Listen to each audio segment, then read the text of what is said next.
Hello everyone, my name is Dhruva Singu and I'm presenting from Orlando, Florida, and my mentor is Lena Ho, a PhD candidate at the University of Rochester. Today I'll be presenting Usher syndrome and the exciting innovations in treatment that are giving hope to thousands of people worldwide. I chose this topic because Usher syndrome directly affects my life, and sharing allows me to raise awareness over the condition. I also want to highlight the groundbreaking treatments that bring hope for a brighter future for people like me. So what is Usher syndrome? Usher syndrome is a rare but devastating genetic disorder. It causes congenital hearing loss and progressive vision loss in a condition called retinitis pigmentosa.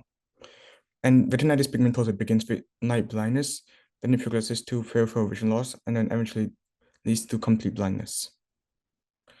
Usher syndrome affects about 25,000 people in the United States and 400,000 people worldwide.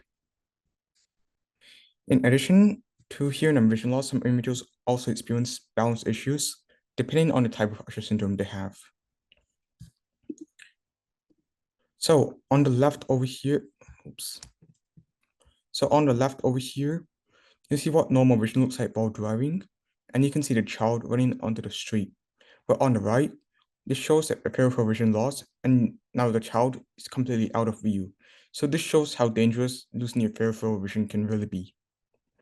And then the bottom image illustrates tunnel vision, where the road fades into darkness at the edges and the person can only see the small circle in the center. So in the image on the bottom right, this shows healthy hair cells in the cochlea, which stand upright and transmit sound normally, compared to the damaged hair cells that are disorganized and cannot send clear auditory signals to the brain. So there are three main types of Usher syndrome. Type 1 causes profound hearing loss at birth, balance difficulties, and vision loss beginning around the age of 10. Type 2 causes moderate to severe hearing loss from birth, vision loss starting in the teenage years, but balance remains normal. Type 3 causes progressive hearing loss beginning in childhood, vision loss in adolescence. Most of the time, people experience a normal balance. Each type is caused by a different genetic mutation, which makes finding an effective treatment very complex. So what do we have to do to treat Usher syndrome? So cochlear implants or hearing aids can improve hearing through amplifying and stimulating sound. Low vision aids and mobility training like magnifiers, canes, using guide dogs can help with daily independence from reading boards or reading whatever you need to read and trying to get around your house or getting around wherever you had to get around. And vitamin A supplementation is shown to slow down the progression of retinitis pigmentosa, meaning that the vision loss can slow down if you take vitamin A supplementation. However, the key takeaway is all current treatments only manage the symptoms. They don't address the root cause of the disease, which is a genetic mutation. So what is gene therapy? Gene therapy comes in because it's a groundbreaking approach that aims to fix the problem at its source, which is the genetic mutation itself. So there are two main strategies for gene therapy. In vivo therapy is where treatment is delivered directly into the body, and ex vivo therapy is where the cells are modified outside the body and then put back into the body.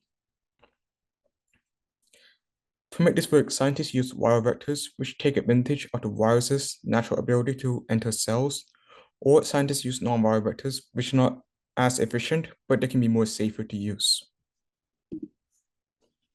So, for Usher syndrome specifically, three approaches are showing promise. Gene replacement delivers a healthy copy of the gene using viral vectors. This works for small genes, but larger genes like MYO7A can be challenging to deliver. So here you can see how the MYO7A gene, which is too large for one vector, is split into two adeno-associated virus vectors that enter the cell and reassemble into a fully working gene.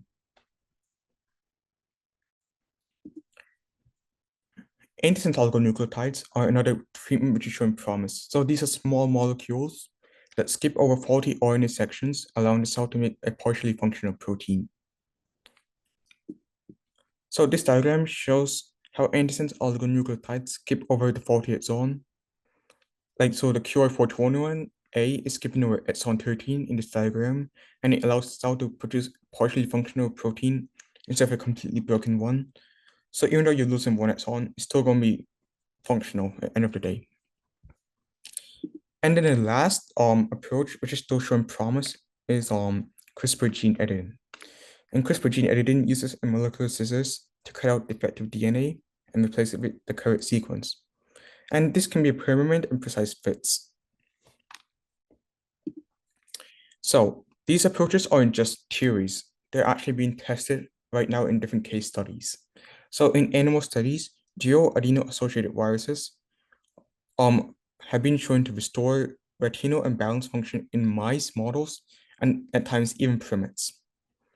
The Lewis 1 trial is the first human trial for dual AAV therapy, and it targets the MYO7A gene, and early results show safety and even some vision improvement. The Luna phase 2b trial is testing RNA therapy for the USH2A exon 13 mutations. And the QI421A trial showed that patients experienced stable or even improved vision for nearly 2 years, which means that the therapy is actually lasting. So these are exciting and real steps forward towards a more lasting, enduring treatment. So, of course, there's going to be challenges and obstacles with any type of gene therapy. So here the challenges are that large genes don't fit into standard-sized viral vectors like adeno-associated viruses. So high doses of viral vectors can cause toxicity or trigger immune reactions because they're immunosuppressive and it's a virus at the end of the day. And delivering therapy effectively to both the retina and the cochlea is very difficult. And finally, ensuring long-term stability treatment is still an open question, even though there's promise out there.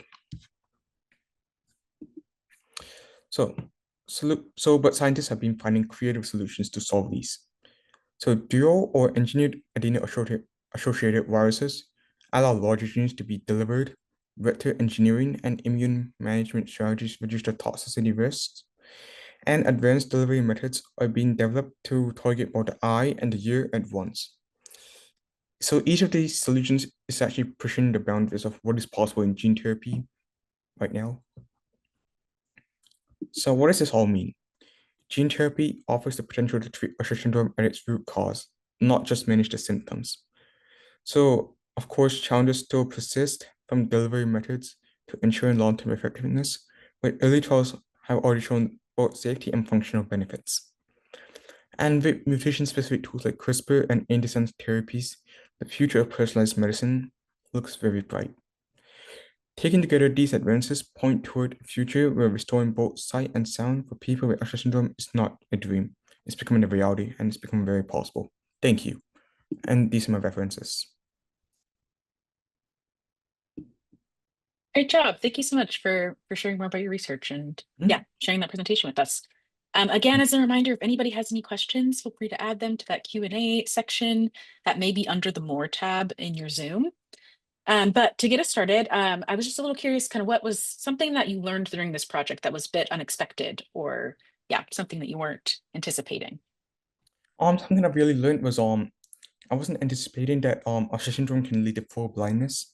I thought it was just gonna be a slow progression of vision loss over time, but I didn't realize that the complete blindness could happen in your like mid 40s or something like that. I thought it would be like towards the end of your life as you get closer to 70 and 80. But this is why a lot of treatments are coming into play. Like even symptom management treatments are slowing down the progression of it, so people with Usher syndrome can potentially live most of their life with complete vision, or if not like partial vision, but they can still complete daily activities. So yeah. Yeah, great. And then I'm also kind of curious, you mentioned 3 different types of Usher syndrome, is that right? Yeah. Yeah, do you think that there's any difference in maybe some of the treatments that might be Yeah, so best for those different types? so do you remember how I was talking about the dual AAV vectors for MYO7A? So those are for Usher syndrome type 1. And the second Usher syndrome type uses exon skipping, which is the ability to skip exon 13 using the QI421A. So that's for Usher syndrome type 2. And for Usher syndrome type 3, it's typically a lot more rare to find in populations. But for that right now, the best treatment they've been able to find is CRISPR. So the treatments are different, but type 3 is not being as experimented as much as type 1 and type 2. Perfect. All right. Well, thank you so much. Yeah. And thanks for Thank sharing you. your research.